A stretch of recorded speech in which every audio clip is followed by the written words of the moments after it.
Akuza për krime lufte dhe krime kundër njerëzimit. Prokuroria e Hagës kërkon 45 vite burg për secilin nga ish-krerët e YÇK.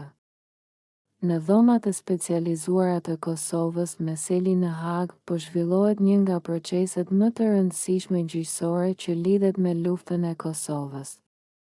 Në bankën e të akuzuarve ndodhen ish-presidenti i Kosovës Hashim Thaçi, ish-kryeparlamentarët Kadri Veseli dhe Jakub Krasniqi, si dhe ish-deputeti Recep Selimi. Të katërt janë deklaruar të pafajshëm për akuzat për krime lufte dhe krime kundër njerëzimit. Gjykimi ka hyrë në fazën e deklaratave përmbyllëse të prokurorisë së specializuar, e cila ka paraqitur përmbledhjen e provave dhe dëshmive të administruara gjatë një procesi shumë vjeçar, me qindra seanca, dëshmitar dhe materiale provuese.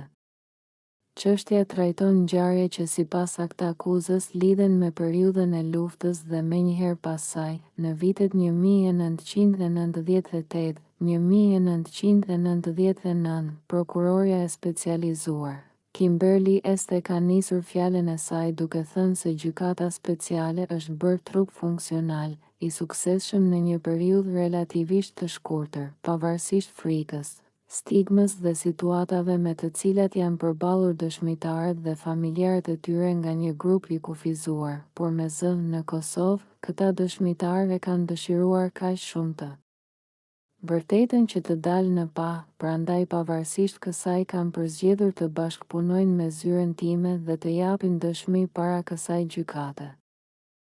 Sipas prokurorisë, aktakuza përfshin pretendime për vrasje, ndalime të palishme, keqtrajtime dhe përsekutim ndaj personave që konsideroheshin kundërshtar ose bashkëpunëtor të forcave serbe.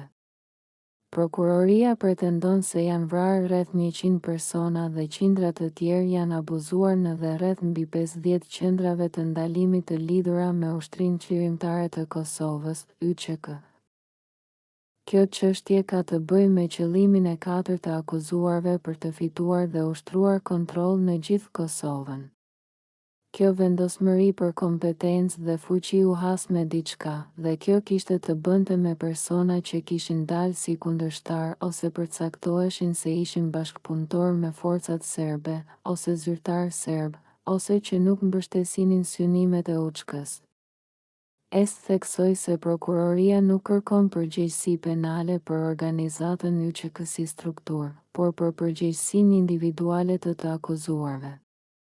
Për këtë arsye, zyra e prokurorit të specializuar kërkoi një vendim dënimi për të gjitha pikat e aktakuzës dhe një dënim të vetëm prej 45 viteve burgim për secilin prej tyre.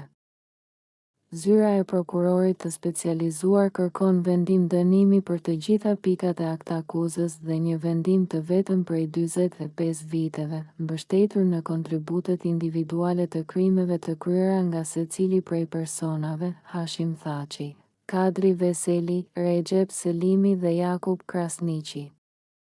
Këto janë krime lufte dhe krime kundër njerëzimit, janë të rënda dhe këto akuza nuk e kanë humbur vlerën e tyre me kalimin e kohës. Më pas, prokurori Alan Tjeger vijoi prezantimin duke ju referuar dëshmive të dëshmitarëve dhe dokumenteve të paraqitura gjatë gjykimit. Sipas tij, roli i të akuzuarve në strukturat drejtuese të UÇK-s ishte i rëndësishëm dhe i vazhdueshëm. Ai përsëriti se Hashim Thaçi dhe Kadri Veseli ishin në vijën e parë të UÇK-s prej fillimit dhe kishin rol të rëndësishëm në organizim dhe komunikim.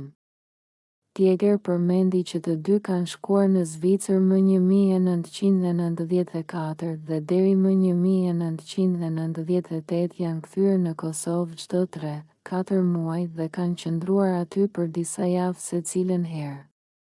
Thaçi dhe Veseli kanë pasur detyra të rëndësishme gjatë asaj kohe, të mbanin kontakte, të sillnin armë, përfshirë 7 prej 12 RPG që u përdorën në sulme të sinkronizuara ndaj 12 stacioneve policore serbe në shtator të 1997, sipas prokurorisë, Thaçi konsideroi figurë lidhëse me strukturave të brendshme të luftëtarëve në Kosovë dhe organizatorëve që vepronin në Mërgat, duke koordinuar veprimtarinë politike dhe ushtarake. Prokurori e përshkruan Recep Selimin si person me lidhje të ngushta me Adem Jasharin dhe me rol të rëndësishëm në fushbetejë dhe si dikush që gëzonte shumë respekt dhe besueshmëri nga luftëtarët.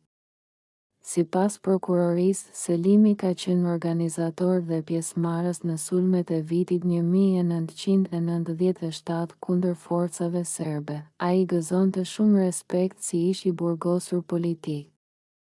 Ndonë se ai ka pasur profil ligjor në LDK në vitet 90.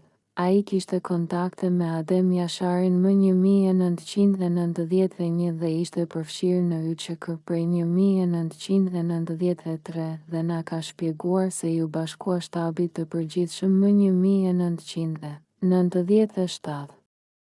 Dhe ja, kështu u bën bashkë të akuzuarit dhe ata vepronin në mënyrë kolektive. Gjatë seancave përmbyllëse, prokuroria pritet të vazhdojë me analizimin e provave, ndërsa më pas radha do t'i kalojë mbrojtjes, e cila do të kundërshtojë pretendimet dhe interpretimin e provave. Pas përfundimit të deklaratave përmbyllëse, trupi gjykues do të tërhiqet për shqyrtim dhe në një fazë të mëvonshme do të shpallë vendimin.